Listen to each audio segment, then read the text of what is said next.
ನರೇಂದ್ರ ಮೋದಿ ಅವರು ಕೂಡ ಸಿದ್ಧಗಂಗಾ ಶ್ರೀಗಳನ್ನು 2014ರಲ್ಲಿ ಭೇಟಿಯಾಗಿದ್ದರು. ಆನಂತರ ಪದ್ಮಭೂಷಣ ಪ್ರಶಸ್ತಿ ಕೂಡ ಸಿಕ್ಕಿರುತ್ತೆ. ಆದರೆ ಕನ್ನಡಿಗರ ಕೂಗು ಭಾರತ ರತ್ನ ಸಿಗಬೇಕು ಅಂತ ಆಗಿರುತ್ತೆ. ಈಗ ಸಚಿನ್ ತೆಂಡೂಲ್ಕರ್ ರಿಟೈರ್ಡ್ ಆದ ತಕ್ಷಣ ಭಾರತ ರತ್ನ ಸಿಕ್ತು. ಓಕೆ, ಸಚಿನ್ ತೆಂಡೂಲ್ಕರ್ ಸಾಧನೆ ಭಾಳ ದೊಡ್ಡದು. ಅಂದರೆ ಭೌಗೋಳಿಕವಾಗಿ ಕಾರಣಕ್ಕಾಗಿ ಅಂದರೆ ವಿಶ್ವಮಾನ್ಯ ಗೊತ್ತಿರುತ್ತದೆ. ಆದರೆ ಸಿದ್ಧಗಂಗಾ ಶ್ರೀಗಳು 41ರಿಂದ ನಿರಂತರ ತಮ್ಮ ಕೊನೆಯ ಉಸಿರಿನ ತನಕ ಬಡಬಗ್ಗರ ಸೇವೆ ಮತ್ತೊಂದು ಎಲ್ಲವೂ ಮಾಡಿದರು. ನಾನು ಹೇಳಿದ್ನಲ್ಲ, ಒಬ್ಬ MLA ಕೆಲವರು 5 ವರ್ಷ, ಅದು ಮಾಡ್ತಾರಾ ಇಲ್ವೋ, MP 5 ವರ್ಷ, ಮುಖ್ಯಮಂತ್ರಿ ಆದವರು 5 ವರ್ಷ, 10 ವರ್ಷ, ಅದು 15, ಈಗ ಜವಾಹರ್ಲಾಲ್ ನೆಹರು 15 ವರ್ಷ, ಈಗ ನರೇಂದ್ರ ಮೋದಿ ಅವರಿಗೆ 10 ವರ್ಷ ಆಯಿತು. ಅಂದರೆ ನಾನು ಹೇಳ್ತಾ ಇದ್ದೀನಿ, ಮಹಾನ್ ನಾಯಕರು ಮಾಡುವಂಥ ಕೆಲಸಗಳ 10 ಪಟ್ಟು ಜಾಸ್ತಿ ಇಂಥವ್ರು ಮಾಡಿರ್ತಾರೆ. ಅವರಿಗೆ ಭಾರತ ರತ್ನ ಸಿಗಬೇಕು ಅಂತೇಳಿ. ರತ್ನ ರಾಜಕಾರಣ ನಿಜವಾಗ್ಲೂ ಇದರಲ್ಲಿ ಪಾಲಿಟಿಕ್ಸ್ ಇದೆಯಾ ಹೇಳ್ತೀನಿ, ಬನ್ನಿ ನೋಡೋಣ. ಭಾರತ ರತ್ನ ಅತ್ಯುನ್ನತ ಪುರಸ್ಕಾರ.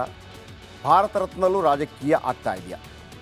ಸಿದ್ಧಗಂಗಾ ಶ್ರೀಗಳಿಗೆ ಭಾರತ ರತ್ನ, ನಿಜವಾಗಿ ಸಿದ್ಧಗಂಗಾ ಶ್ರೀಗಳು 100 ಭಾರತ ರತ್ನಕ್ಕೆ ಸಮಾನ. ಈಗ ಮಹಾತ್ಮ ಗಾಂಧಿ ಅವರಿಗೆ ಯಾಕೆ ಸಿಕ್ಕಿಲ್ಲ ನೊಬೆಲ್ ಶಾಂತಿ ಪುರಸ್ಕಾರ ಅಂತ ಹೇಳುವಾಗ ಕೋರ್ಟ್ ಹೇಳುತ್ತೆ ಅವರು ಅದಕ್ಕಿಂತ ಮಿಗಿಲಾದವರು ಅಂತೇಳಿ, ಕಟ್ಟಿ ಹಾಕೋಕ್ಕಾಗಲ್ಲ ಅಂತೇಳಿ. ಹಾಗೆಯೇ ನಮ್ಮ ಶ್ರೀಗಳು ಭಾರತ ರತ್ನ ಅಂತಲ್ಲ, ಭಾರತ ರತ್ನದ ಒಂದು ಗೌರವ ಇನ್ನೂ ಜಾಸ್ತಿ ಆಗುತ್ತೆ ಸಿಕ್ಕಿದ್ರೆ ಅಂತ.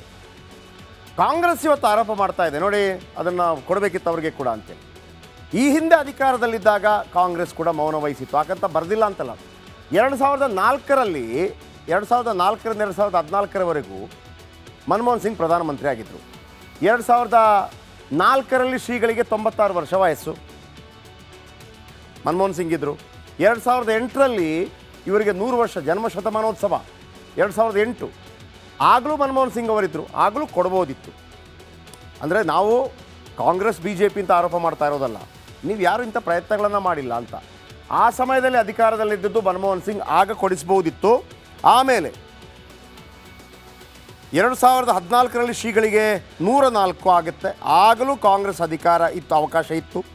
67 ವರ್ಷಗಳಲ್ಲಿ 12 ವರ್ಷ ಬಿಟ್ಟರೆ ಕನಿಷ್ಠ 55 ವರ್ಷ ಅಧಿಕಾರ ಕಾಂಗ್ರೆಸ್ಸಲ್ಲೇ ಇತ್ತು. ಈ ನಡುವೆ BJP ನಾಯಕರು ಕೂಡ ಒತ್ತಡ ಹೇರ್ಬೋದಲ್ವಾ, ನಿಮಗೆ ಈಗ ಅವರನ್ನು ಲಿಂಗಾಯತಕ್ಕೆ ಸೀಮಿತಗೊಳಿಸೋದು ಭಾಳ ತಪ್ಪು. ಆದರೆ ರಾಜಕಾರಣಿಗಳು ಅದನ್ನು ಮಾಡ್ತಾರೆ. ಇಷ್ಟು ದೊಡ್ಡ ಮಟ್ಟದಲ್ಲಿ BJPಗೆ ಸಪೋರ್ಟ್ ಮಾಡುವಂಥ ಸಮುದಾಯ ಒಂದು, ಹಾಗಂತ ಸ್ವಾಮೀಜಿಗಳನ್ನು ಅದಕ್ಕೆ ಹೋಲಿಸಬಾರದು. BJP ಅವರನ್ನು ಕೂಡ ಏನು ದೊಡ್ಡ ಒತ್ತಾಯ ಮಾಡ್ದಂಗೆ ಕಾಣ್ತಾ ಇಲ್ಲ. ಈಗಲಾದರೂ ಮೋದಿ ಅವರಿಗೆ ಮನವರಿಕೆ ಮಾಡಿಕೊಡುವಂಥ ಕೆಲಸವನ್ನು ಖಂಡಿತವಾಗ್ಲೂ BJP ಕೂಡ ಮಾಡಬೇಕು. ಹಾಗಾಗಿ ಸಿದ್ದರಾಮಯ್ಯನವರು ಹೇಳಿದರೆ ನಾನು ಪತ್ರ ಬರೆದಿದ್ದೇನೆ ಅಂತ ಹೇಳಿ. ಈ ಹಿಂದೆ ಕಾಂಗ್ರೆಸ್ ಇದ್ದಾಗ ಅದಾಗಲಿಲ್ಲ. BJP ಈಗ ಪ್ರಯತ್ನ ಪಡ್ಬೋದು. ಶ್ರೀಗಳಿಗೆ ಭಾರತ ರತ್ನಕ್ಕಾಗಿ ಪಕ್ಷಾತೀತ ಬದ್ಧತೆ ನಮ್ಮಲ್ಲಿ ಬೇಕಾಗಿದೆ. ಇದು ನಮ್ಮ ಹೆಮ್ಮೆ ರೀ. ಶ್ರೀಗಳು ನಮ್ಮ ಹೆಮ್ಮೆ, ನಮ್ಮ ಕೇವಲ ಕರ್ನಾಟಕದ ಹೆಮ್ಮೆ ಅಲ್ಲ, ಅದು ಲಿಂಗಾಯತರ ಹೆಮ್ಮೆ ಅಲ್ಲ, ದೇಶದ ಹೆಮ್ಮೆ, ಭಾರತದ ಹೆಮ್ಮೆ, ಕರ್ನಾಟಕದ ಹೆಮ್ಮೆ, ಕನ್ನಡಿಗರ ಹೆಮ್ಮೆ. ಓಕೆ.